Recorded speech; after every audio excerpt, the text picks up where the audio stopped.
Good morning students. BA part first में जो paper first है फिजिकल ज्योग्राफी, आज हम उसमें बात करेंगे भूसन्नति के बारे में कि भूसन्नति क्या होती है। भूसन्नति जो है ये हमें जानना इसलिए आवश्यक है क्योंकि जब हम पर्वत और पर्वत निर्माण से संबंधित सिद्धांतों के बारे में बात करते हैं तो वो पढ़ते वक्त हमें पता होना चाहिए कि भूसन्नति क्या होती है, किस प्रकार उनका निर्माण होता है, आदि बातों के बारे में। ठीक है। तो अगर हम सबसे पहले बात करें कि पर्वत क्या होता है, पर्वत जो है वो भूतल के ऊपर द्वितीय श्रेणी के महत्वपूर्ण उच्चावचों की श्रेणी में आते हैं। सविंदर सिंह जो हैं जिन्होंने भू आकृति विज्ञान अपनी बुक में लिखा है कि पर्वत उस श्रेणी अथवा उच्च स्थान को कहते हैं जिसका ढाल तीव्र हो तथा वह अपने समीपवर्ती क्षेत्र से इतना अधिक ऊंचा हो, यानी कि कम से कम 500 मीटर उन्होंने ऊंचाई बताई है, कि वह दूर से ही स्पष्ट रूप से दिखाई दे सके और उसका शिखर क्षेत्र जो है वो पठार के विपरीत संकुचित हो। यानी कि जो पर्वत होता है उसकी ये विशेषता होती है कि उसका शिखर जो होता है वो शंकुनुमा होता है, ठीक है, जबकि पठार जो होता है उसका शिखर सपाट होता है। सेलिसबरी जो हुए हैं उन्होंने कहा है कि पर्वत स्थल के ऐसे पुंज या समूह हैं जो कि अपनी पर्याप्त ऊंचाई के कारण अपने आसपास की अपेक्षा अत्यंत स्पष्ट होते हैं, किंतु उनके शीर्ष पर के तल का विस्तार जो है वो अधिक नहीं होता है। ठीक है, ये तो बात हुई कि पर्वत होते क्या है। अब हम बात करते हैं भूसन्नति की, जिनको जियोस्लाइंस भी बोला जाता है। तो महाद्वीपों और महासागरों के जो भूगर्भिक इतिहास है उसका अध्ययन करने से ज्ञात हुआ है कि प्रारंभ में, यानी कि बहुत पुराने समय में स्थल के कई ऐसे छिटपुट भाग थे जो कि दृढ़ थे और स्थिर थे, जिन्हें दृढ़ भूखंड यानी कि रिजिड मास भी कहा जाता है। ये दृढ़ भूखंड जो है ये जल के ऐसे भागों से आवृत थे, यानी कि जल के ऐसे भागों से घिरे हुए थे जो कि भूगर्भिक इतिहास में सदैव परिवर्तनशील और गतिशील रहे हैं। ये जो जलीय भाग थे इन्हीं को भूसन्नति की संज्ञा प्रदान की जाती है। साधारण बिल्कुल सरल भाषा में अगर हम बोले तो भूसन्नतियां क्या होती हैं? भूसन्नतियां जलपूर्ण गर्त होती हैं जिसमें तलछट का निरंतर जमाव होता रहता है। अगर हम साधारण सी बात मतलब भाषा में बोले तो भूसन्नति क्या है? भूसन्नति जलपूर्ण गर्त, यानी कि ऐसा बहुत बड़ा गड्ढा है जो कि जल से भरा हुआ है और उसमें निरंतर तलछट यानी कि अवसाद जो है उसका जमाव होता रहता है। सभी प्रकार के जो वलित पर्वत हैं, वलित पर्वतों की श्रेणी में कौन कौन से पर्वत आते हैं? हिमालयाज हो गए, हमारे रॉकीज हो गए, नॉर्थ अमेरिका में एंडीज हो गए, साउथ अमेरिका में, ठीक है, आदि। ये जो पर्वत हैं ये वलित पर्वतों की श्रेणी में आते हैं और सभी प्रकार के वलित पर्वत जो है उनका निर्माण भूसन्नतियों से ही हुआ है, ऐसा माना जाता है। भूसन्नतियां जो है ये उथले जलीय भाग है। अब हम इसको थोड़ा सा बढ़ाते हैं। अभी तो हमने सिंपल भाषा में बात करी थी कि भूसन्नतियां क्या होती है, जलपूर्ण गर्त होती है जिनमें तलछट का निरंतर जमाव होता है। ठीक है, तो भूसन्नतियां जो है इसको परिभाषा को और हम थोड़ा सा अगर वो करें तो भूसन्नतियां उथले जलीय भाग है। ठीक है, उथले यानी कि नीचे से उनकी तली जो है वो थोड़ी उठी हुई है जिसमें तलछटीय जमाव होता रहता है, जिसके कारण उसकी तली जो है, जब तलछट का जमाव होता है तो उस तली भूसन्नति की तली के ऊपर भार पड़ता है। भार पड़ने से वो निरंतर नीचे की ओर धंसती जाती है, परिणाम स्वरूप अधिक गहराई तक उसमें अवसाद का जमाव होता है। ठीक है, इस प्रकार हमारी जो परिभाषा निकल के आई है भूसन्नति की वो क्या है कि भूसन्नतियां लंबे, संकरे और उथले जलीय भाग होती हैं जिनमें तलछटीय निक्षेप के साथ साथ तली में धंसाव होता है। ये आपको याद रखना है कि भूसन्नतियां क्या होती हैं? भूसन्नतियां लंबे, संकरे, उथले जलीय भाग होते हैं जिनमें तलछटीय जमाव या तलछट के निक्षेप के साथ साथ उसकी जो तली होती है उसमें भी धंसाव होता है। आई होप आप लोगों को समझ में आ गया होगी भूसन्नति क्या होती है।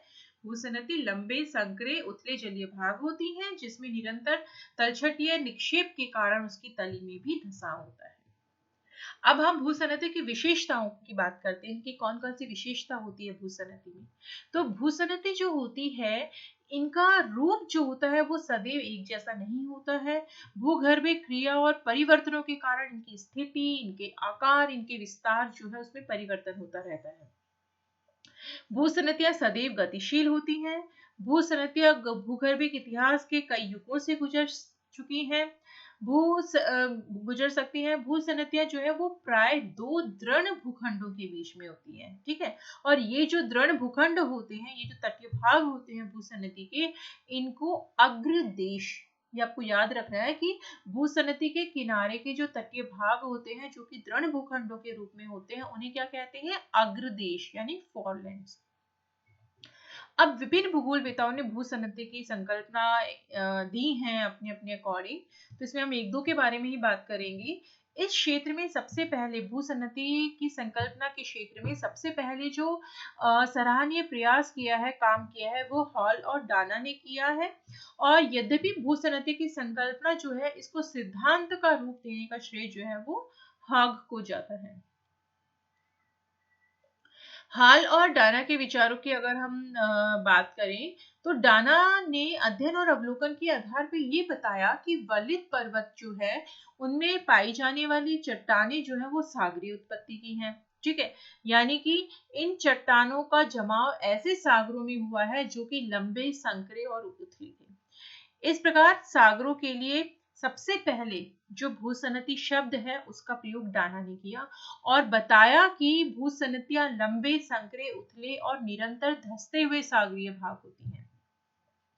हाग जो आए बाद में, उन्होंने हाल और डाना ने तो भूसनती की संकल्पना का प्रतिपादन किया, तो उनकी संकल्पना को और आगे बढ़ाया, उसका संवर्धन करके उसे सिद्धांत का रूप दिया हॉग ने।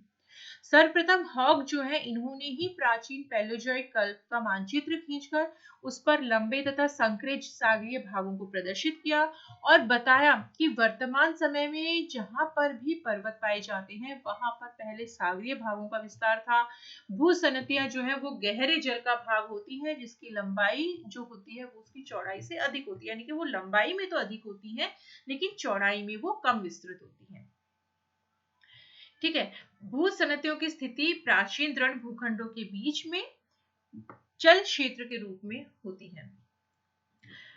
मेसोजोइक कल्प में 5 प्राचीन दृढ़ भूखंड थे, ऐसा माना जाता है, जिसमें कौन कौन से शामिल हैं?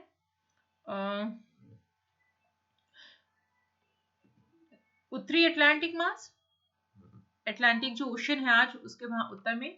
सीनो साइबेरियन मास, यूरेशिया के उत्तर। अफ्रीकन ब्राजील मास, अफ्रीका और दक्षिण अमेरिका के एरिया में। ऑस्ट्रेलिया इंडियन मेडागास्कर मास, जो कि ऑस्ट्रेलिया, इंडिया और पूर्वी यूरोप, अफ्रीका वाला भाग है वहां पर। पैसिफिक मास, पैसिफिक ओशन जो है वहां पे। और इन जो दृढ़ भूखंडों के बीच में कौन कौन सी भूसनतियां थी? Rockies, Ural, टेथस, परिप्रशांत भूसनती।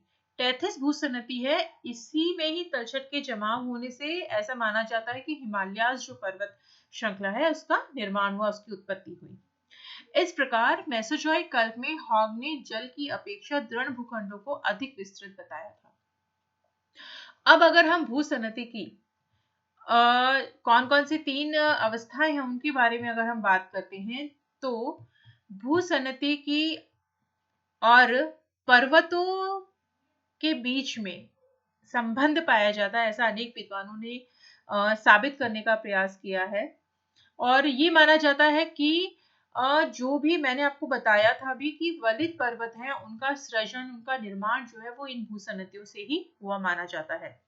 प्राचीन और अर्वाचीन युगों में पर्वतों के जो तलछट का निक्षेप है, विभिन्न अनाच्छादन के जो प्रक्रम होते हैं, जैसा कि नदियां, पवनी, हिमानी आदि, वो क्या करती हैं? पर्वतीय भागों के काटछाट का काम करती हैं, उनसे वो तलछट का बहा कर ले जाती हैं और निक्षेप करती हैं वो इन भूसनतियों की तली में, और बाद में दबाव के कारण इन भूसनतियों में वलन पड़े, जिनसे कि पर्वतों का निर्माण हुआ, ऐसा माना जाता है। भूसनतियों को से ही जो वलित पर्वत है उनका निर्माण हुआ। उनमें तलछट के निक्षेप होने से, इसीलिए भूसन्नतियों को पर्वतों का पालना यानी कि क्रेडल ऑफ माउंटेन्स भी कहा जाता है। ठीक है, पर्वतों के निर्माण के लिए भूसन्नतियों के लंबे समय तक उनमें तलछट का जमाव होता रहा और बाद में उनमें जो दबाव पड़ा पार्श्विक भागों से, उससे ही पर्वतों की उत्पत्ति हुई है। साधारण तौर पर भूसन्नति का जो इतिहास उसको 3 अवस्थाओं में विभाजित किया जाता है, जिनके बारे में हम एक एक करके बात करते हैं। अब सबसे पहली अवस्था जो है भूसन्नति कि वो है भूसन्नति अवस्था, उसे कहते हैं लिथोजेनेसिस। इसमें क्या होता है कि ये भूसन्नति और पर्वत निर्माण की प्रारंभिक अवस्था मानी जाती है। अगर आप ये डायग्राम देखेंगे तो ये भूसन्नति है, ठीक है, ये स्थलभाग है, द्रोण भूखंड जिसे हम कहेंगे, और ये इसमें जल भरा हुआ है। यहाँ पर ये अवसादीकरण हो रहा है यानी कि तलछट का जमाव हो रहा है और तली जो है उसका अवतलन यानी कि तली में धसाव हो रहा है। इस अवस्था को भूसन्नति की उत्पत्ति, तलछट का निक्षेप और तली में धसाव, ये क्रियाएं होती हैं, इसे भूसन्नति की अवस्था कहते हैं। ये पहली अवस्था होती है। सर्वप्रथम भूसन्नति का निर्माण होता है। होम्स के अनुसार संवहनीय धाराओं के मिलन स्थल पर दबाव के कारण और उस स्थान पर जब दो धाराएं विपरीत दिशाओं में धरातल के अधस्तर में प्रवाहित होती हैं तो तनाव के कारण स्थलीय भाग के अलगाव से भूसन्नति का निर्माण होता है, ऐसा होम्स ने बताया। धरातल के नीचे संवहनीय धाराएं चलती हैं, ठीक है, तो वो संवहन धाराएं जब धरातल के तक आकर के नीचे और विपरीत दिशाओं में प्रवाहित होती हैं, तो जब वो विपरीत दिशा में प्रवाहित होती हैं तो स्थल भाग जो होता है, धरातल जो होता है, वो थोड़ा अलग हो जाता है, ठीक है, वहां पे गड्ढा बन जाता है, जिससे कि भूसन्नति का निर्माण होम्स ने बताया है। इस प्रकार उथली भूसन्नतियों से तलछट या निक्षेप के भार के कारण उसकी तली जो है वो धसाव होती है। जैसा मैंने अभी बताया था थोड़ी देर पहले कि जब भूसन्नति में तलछट का जमाव होता है निरंतर, तो भार बढ़ने से तली में धसाव होता है, परंतु जो उसमें तलछट का जमाव हो रहा है और धसाव में ऐसा अनुपात होता है कि जल की गहराई अधिक नहीं हो पाती।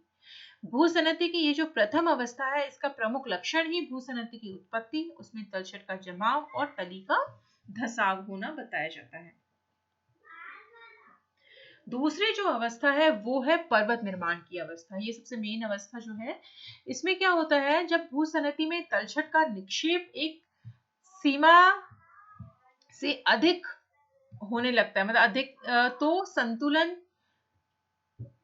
एक भूसन्नति में तलछट का निक्षेप जो है वो एक सीमा तक ही हो सकता है, उससे आगे निक्षेप जो है वो नहीं हो सकता। ये इसके कारण एक संतुलन सा बना रहता है।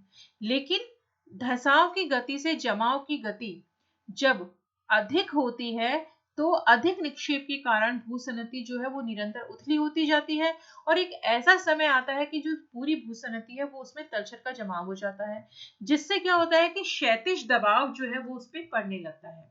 जब पार्श्विक भागों से यानी कि साइड से क्षैतिज दबाव पड़ने लगता है तो इसके कारण भूसन्नति में जो तलछट जमा था उसमें वलन पड़ने लगते हैं। वलन यानी कि मोड़, इस प्रकार से।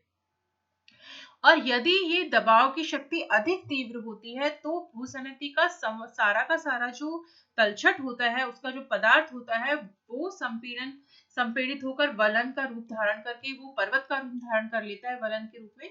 परंतु यदि शक्ति अधिक तीव्र नहीं होती है, क्षैतिज बल की सामान्य होती है, तो उसमें क्या होता है, भूसन्नति के जो किनारे वाले भाग होते हैं वहां पर तो वलन पड़ जाते हैं, लेकिन बीच का जो भाग है वो वलन से अप्रभावित रहता है। इस जो बीच का वलन से अप्रभावित भाग होता है उसे मध्य पिंड कहते हैं। मैं भी आपको आगे दिखाऊंगी डायग्राम के थ्रू।